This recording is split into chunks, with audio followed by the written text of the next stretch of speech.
Bonjour tout le monde, on se retrouve aujourd'hui pour un nouvel update lecture. Je sais que je vais sortir une vidéo de Killing. J'ai un abonné qui m'a donné donc un logiciel de montage vidéo gratuit. J'ai fait mon tuto, je l'ai monté. Et en fait le format n'est pas reconnu par YouTube, donc je ne peux pas mettre la vidéo en ligne. Donc je vais attendre encore un peu et je vais m'acheter vraiment un logiciel de montage. Parce que là c'est juste plus possible. Je peux pas vous sortir des tutos comme je le voudrais parce que comme j'ai pas de logiciel de montage, il va vraiment falloir que je me penche sur la question pour en trouver un bon qui ne coûte pas non plus une centaine d'euros. Voilà, petit aparté refermé et maintenant on passe aux lectures. Puisque l'avantage avec mes updates lectures, c'est que je les fais de mon téléphone d'affilée, comme ça il n'y a pas de montage. Alors, le premier livre que j'ai lu, donc là c'est les lectures qui vont du 2 septembre au 10 septembre. Donc le premier livre que j'ai lu, c'est Phobos, que j'ai lu sur ma liseuse. Donc c'est un livre de Victor Dixon, dans les éditions R Jeune Adulte. Voilà. Alors, nous allons suivre 12 jeunes, 6 filles, 6 garçons, qui vont être sélectionnés pour une mission, pour aller peupler Mars. Donc en fait le but c'est un jeu de télé-réalité où pendant qu'ils sont dans le vaisseau spatial qui les emmène sur Mars, ils vont avoir des speed dating. Voilà, je cherchais le terme. Des speed dating, c'est-à-dire que tous les jours il y a une fille qui va pouvoir rencontrer un garçon. Donc la première semaine c'est les filles qui choisissent, la semaine suivante c'est les garçons qui choisissent. Et tous les jours, ils ont 6 minutes pour se voir, se parler. Parce qu'en fait, tout le temps, ils sont séparés. Ils ne peuvent avoir aucune interaction possible les uns avec les autres. Donc dans ce tome 1, on va suivre essentiellement Léonore, qui est une jeune fille qui a été abandonnée par ses parents toute petite et qui s'est engagée dedans pour sortir un peu de la misère dans laquelle elle vivait.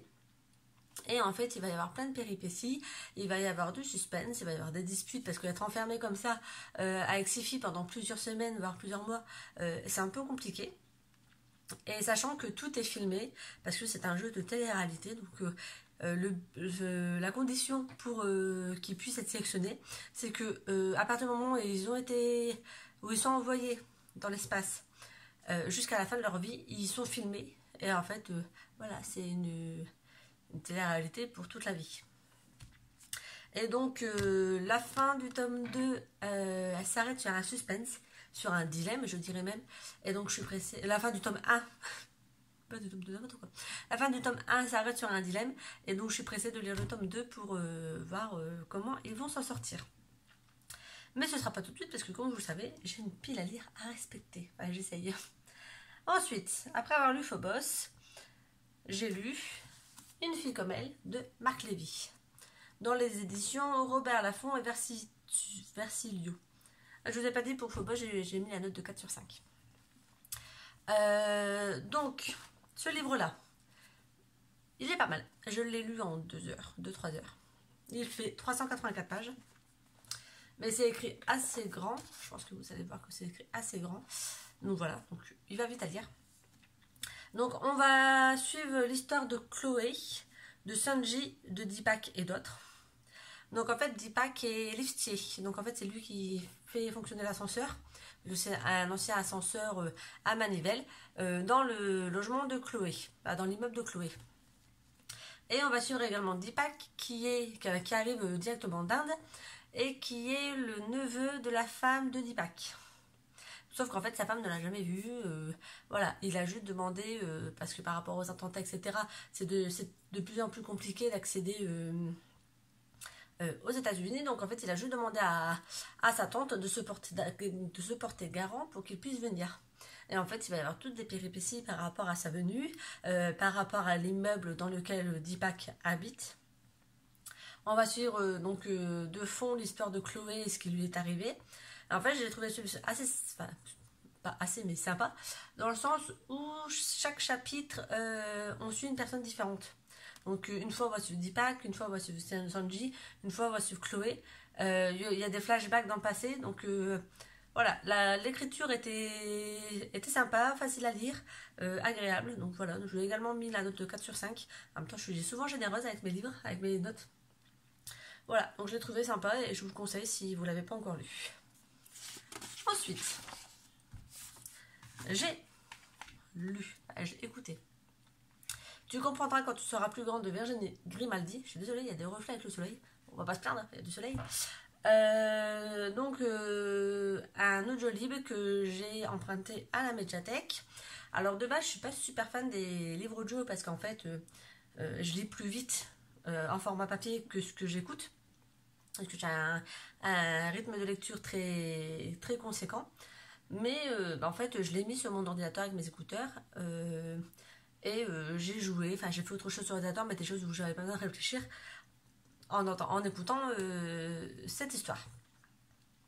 Donc en fait, on va suivre l'histoire de Julia qui, au début du livre, perd son papa. Il fait une crise cardiaque, il ne peut pas être réanimé. Donc elle perd son papa. À la base, elle est en couple, elle habite avec son conjoint. Elle a la trentaine d'années, elle a un travail fixe, elle gagne bien sa vie. Voilà. Et en fait, tout va être mis en question par rapport à la perte de son papa. Et elle va vouloir faire un break parce qu'elle habite à Paris. Elle va vouloir faire un break et elle va accepter une offre d'emploi dans une maison de retraite dans le sud de la France, donc près de où sa maman habite. Mais en fait, dès le premier chapitre, elle arrive là-bas, mais elle fait mais qu'est-ce que je fous là? Voilà, elle ne sait pas pourquoi elle l'a accepté, elle se dit ça va être la misère, je vais galérer. Donc en fait, il faut dire qu'elle accepte ce travail donc, en tant que psychologue, parce que c'est son métier, pour remplacer quelqu'un qui part en congé maternité. Voilà, donc elle y va vraiment, on va dire, entre guillemets, à reculons. Et au final, elle va apprendre beaucoup de choses par rapport à ces personnes âgées. Ils vont lui apporter beaucoup de choses. J'ai rigolé, j'ai pleuré, parce que quand je suis à fond dans une histoire, je pleure aussi. Et voilà, je l'ai trouvé vraiment sympa. Je lui ai mis un 5 sur 5 parce que j'ai eu un gros coup de cœur pour ce livre. Je pense que certainement le reprendre en format papier dans les prochains mois pour le relire en format papier. De base, il fait 480 pages et en fait, en lecture audio comme ça, il met 9h04. Mais voilà, enfin, franchement, je vous le conseille, mais vivement. Ensuite, j'ai lu Une caravane en hiver de Benoît Sévérac dans les éditions Syros. Donc, je l'ai commencé un soir et je l'ai fini le lendemain. Il fait seulement 256 pages, donc il est tout petit. Il peut être lu autant par des jeunes adultes que par des ados, par des jeunes adultes, etc. Il se lit très bien, l'écriture est très très simple, très facile à lire, il n'y a pas de mots trop compliqués, il n'y a pas de mots compliqués. Donc en fait on va suivre Arthur qui vit avec ses deux parents qui ont une bonne situation, etc. Et en fait de l'argent disparaît de compte en banque d'Arthur parce que ses parents lui ont mis de l'argent de côté et de l'argent disparaît, mais genre 2000 € qui disparaît en 2 mois. Donc les parents s'inquiètent, vont voir un détective privé en disant on pense que notre fils se fait racketter. Donc est-ce que vous pouvez, vous pouvez voir parce que nous on lui fait confiance et on ne voudrait pas qu'il sache qu'on a regardé le compte en banque, etc. et qu'on remet en doute sa sincérité. Donc est-ce que vous pouvez enquêter, savoir voilà ce qui se passe. Sauf qu'en fait Arthur n'a pas du tout le profil pour se faire racketter, il est joueur de foot, c'est un sportif qui a des bons résultats scolaires, voilà, un ado lambda quoi.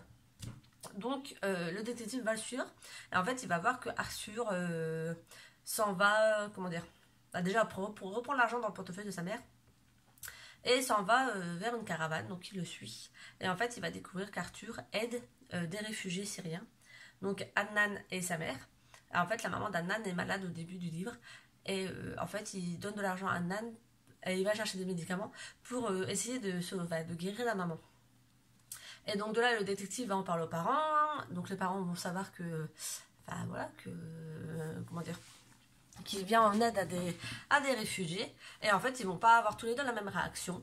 Donc, mais il va y avoir toute une histoire par rapport à l'amitié d'Arthur et d'Adnan, au fait qu'ils soient réfugiés, mais qu'ils soient dans l'illégalité parce qu'ils n'ont pas fait les papiers français, etc.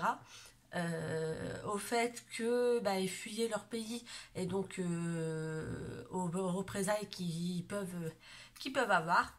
Et donc voilà, donc franchement il est super intéressant, il se lit très bien et il permet de voir l'actualité d'une façon un peu différente de ce qu'on voit toujours à la télé, etc.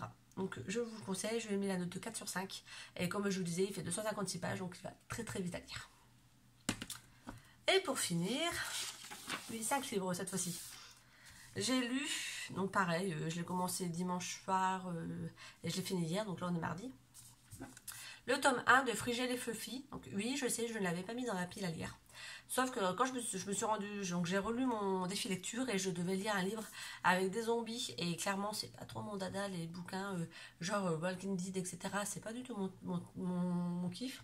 Et donc je me suis dit, bah, je vais lire Fluffy et Frigel, sachant que comme ça se passe dans le monde de Minecraft, il y a des zombies. Je me suis dit, ça fera très bien l'affaire. Donc, on va suivre Frigiel, qui est un ado qui vit dans le monde de Minecraft, et Fluffy, donc son petit chien.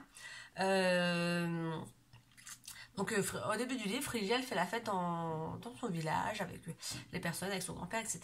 Et d'un coup, il se fait attaquer par l'Under Dragon. Donc, le grand-père de Fluffy, grand-père de Frigiel, le cache dans un repère secret. Il lui dit je te confie le coffre, ramène-le à Valmar, qui est son ami. Il met son armure, il prend son épée et il s'en va pour combattre l'Under Dragon. De là, Frigiel n'a plus de nouvelles et donc il se décide à partir respecter le souhait de son grand-père. Et de là, il va y avoir plein de péripéties parce que Frigiel n'est jamais parti, c'est pas un aventurier.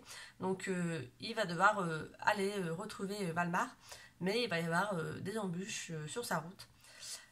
Voilà, donc il est assez sympa, mais très enfantin, je trouvais. Pourtant, enfin voilà, moi j'adore le monde de Minecraft et j'y joue tout le temps. Mais je pense que si on n'aime pas le monde de Minecraft, ça sert à rien de lire ce livre.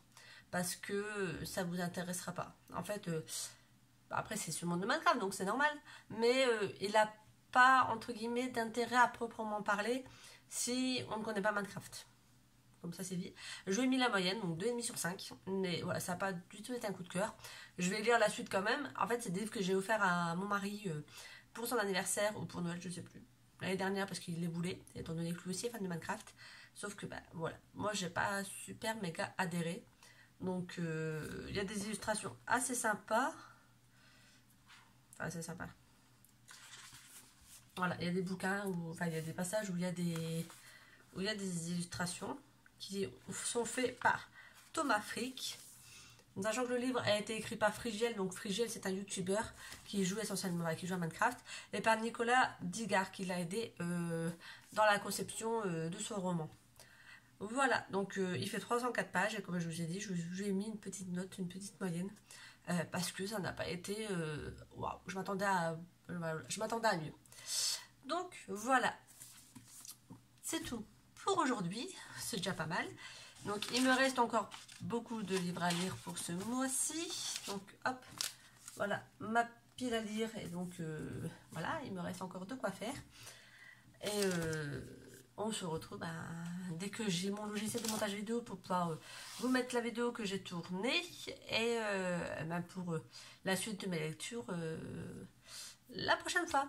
Voilà, j'espère que cette petite vidéo vous aura plu. N'hésitez pas à mettre un pouce en l'air et à laisser un petit commentaire si vous avez lu un livre et que vous êtes d'accord ou pas d'accord avec moi, etc. Voilà, et puis je vous souhaite une agréable journée et une agréable semaine. Bye bye!